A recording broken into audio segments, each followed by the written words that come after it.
Adrian Newey arrives at Aston Martin on March the 3rd, and with hopes sky high for the new regulations in 2026, not to mention the arrival of Honda, the new Aston Martin AMR25 will expose just how much magic Newey needs to bring to the team. But while this car is the product of pre-Newey Aston Martin, the promise from the team is that it's not simply more of the same, with CEO and team principal Andy Cowell describing the car as almost 100% new aerodynamically. And given how bad a season Aston Martin had last year, you can see why. Since starting 2023 superbly as closest challenger to Red Bull, with Fernando Alonso bagging 6 podium finishes in 8 races, Aston Martin's form has gradually deteriorated. It slumped to 5th in the Constructors' Championship that year, repeating that in 2024, but with a car that was less competitive, increasingly struggled as the season progressed, and became ever more difficult to drive. In 2024, Aston Martin managed just 1/3 of the points it scored the year before. The big picture objectives with the AMR25 are obvious: to be stronger relative to the rest and ensure that it is at least competitive in the midfield. The team described the changes as being aimed at making the car more benign and predictable. The objective is to create a car that is more stable through corners and therefore more predictable to drive through the race. This lack of stability was the major limiting factor last year. As Dan Fallows said shortly before moving out of his role as Aston Martin Technical Director, while upgrades were producing the expected numbers, that stability didn't improve. That led to the bizarre situation where late in the season the team was switching between 2 very different floor specifications depending on whether it was a faster or slower track in terms of corner speed. While that showed it had understood how to get the best out of what was available trackside, it exposed weakness at the factory. Both the AMR23 and the 2024 car became too peaky, which was the consequence of too rigid a focus in chasing downforce numbers while neglecting the characteristics required to make the theoretical performance accessible consistently in reality. This is a process all the teams have worked through since the current ground effect regulations were introduced in 2022. Aston Martin has been slow on the uptake compared to many of its rivals, which is perhaps understandable given the distraction of moving into a new factory and rapid expansion. But now that has to change. The Aston Martin AMR25 is therefore supposedly a big chance for the team to tackle that problem. This may be the final year before a rule change, but Aston Martin has pushed hard with this car. The renders released so far ahead of Monday's shakedown test in Bahrain reflect that, with several eye-catching features. Aerohead Eric Blondin offers more detail on the aerodynamic design, saying more than 90% of its aerodynamic surfaces differ from last year's car, and he backs up the need to improve the drivability and make the car more benign. The front wing is described as a significant evolution of the version introduced at the United States Grand Prix in October that Aston Martin used in the closing stages of the season. The hope is this will produce in particular more low-speed downforce, a key challenge with this generation of cars given the tendency to understeer in such corners. The chord lengths of the wing elements have changed, which is presumably aimed at increasing load. However, our resident ex-F1 technical director Gary Anderson warns it's difficult to predict the balance of slow-speed aerodynamic effects to high-speed ones, especially when rotational flexing is involved. The nose has also been made bulkier as part of the change. However, Aston Martin has not removed the slot gap between the nose and mainplane, which should improve the consistency of airflow. Anderson also suspects that the gap between the front wheels and the trailing edge of the front wing end plate has been increased, which can boost outwash and improve performance at higher steering angles in slow-speed corners. The side pods are the most obvious area of change. They appear to be a reworking of the side pod package Aston Martin trialled at Austin last October, which originally didn't produce the performance expected. The geometry of the side pod shape and the radiator inlet have changed for 2025, with an accompanying repackaging of the cooling system hidden inside to accommodate it. The radiator inlet now has the so-called overbite bodywork, which has become increasingly popular. This should improve the management of the airflow that's coming off the front wing. This change contributes to a more aggressive sidepod undercut.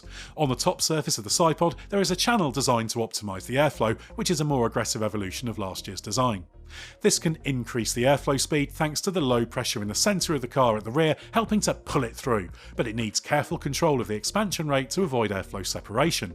Note also the Red Bull style cooling cannons in the engine cover. Key to the performance of these cars is the underfloor, which we can't see, but the floor edges, sidepod and revised brake ducts are designed to optimise this and hint that there have also been some changes out of sight. The engine cover now features what the team calls a jagged, razor-sharp spine to optimise the airflow to the rear wing. That's a part that the team claims has been worked on to improve turn-in stability. This also accommodates a slot for the cooling airflow to exit. Contrary to the trend, Aston Martin appears to have increased the integration of the rear flap, main plane and end plate on the rear wing. This could be a result of chasing increased load, even if it risks adding drag. Mechanically, Aston Martin sticks with a pushrod front and rear suspension. The rear suspension is supplied by Mercedes along with a gearbox and power unit, but this is the last year of that deal ahead of a switch to Honda engines in 2026.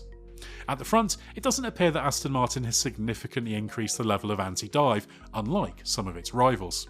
It should also be noted that the renders aren't crystal clear when it comes to the aero shrouds holding the suspension members, so we might have to wait for the real car to be sure of exactly what has changed. Some might feel 2025 doesn't really matter for Aston Martin. After all, it's the last year of a rules cycle, it's not going to be a championship threat, and next year is the big opportunity. That is true to a certain extent, as Newey himself has said. His concentration will clearly be on 2026. But while the team will unquestionably sink significant effort into next year's car, it cannot afford to treat this year's car as an irrelevance and simply mark time. It's unlikely the 2025 car will win races on merit, but that's not the point. Tangible progress in 2025 with a car that responds well to upgrades is a crucial step in validating the science, processes and tools that also underpin 26 work. While neither Newey nor incoming Chief Technical Officer Enrico Cardile has arrived yet, much has changed in the team since last year. That's reflected in the 2025 car. I asked Cowell whether this car is significant as a test of the way the team is working, given that's the knowledge, process and expertise that are generating next year's car, and he was emphatic in saying that it's important. As he puts it, the performance of the car and the effectiveness of the upgrades will show whether the team has managed to become the sum of its parts. That's critical given its new factory is complete, the state-of-the-art wind tunnel is online, it has a new driver and loop simulator, in fact everything a top F1 team needs to win. So first and foremost, the launch car needs to work as expected. As Cowell says, the objectives are realistic, but it's about continually improving in all areas ahead of 2026. Upgrades must then work as expected and improve the pace of the car. None of that means Aston Martin has to be fighting at the front, but another year like 2024 or the second half of 2023 is not an option if it's to be taken seriously for next year. While there's no parts that will carry over into next year's all-new car, the methodologies and the underlying science applied will be the same. So think of the 2025 car as something of a test laboratory that's stress testing the team that hopes to make a winning car next year. Fernando Alonso turns 44 during the coming season and is under contract for next year. You wouldn't blame him for being impatient for Newey to arrive given the clock is ticking on his career. Alonso is cautiously optimistic about the coming season. His real focus is on 2026, but after spending the past 18 months struggling with an increasingly difficult car, he's hopeful the pieces will start to come together. And given that he wasn't afraid to speak about the team's problems last year, if the AMR25 continues to have difficulties, he's sure to be vocal about them. Teammate Lance Stroll, who has contributed only just over a quarter of the team's points over the past 2 seasons, had perhaps his most difficult season in F1 last year. He will benefit in particular from the hoped-for gains in car stability and also the work the team has done in improving the power steering feel. There's no reason to expect miracles from Aston Martin in 2025, but if the story doesn't change for the better with the AMR25, it's not only a warning that expectations for 2026 could be unrealistic, but also a measure of the extent of the work Newey needs to do to ensure this team fulfills its potential.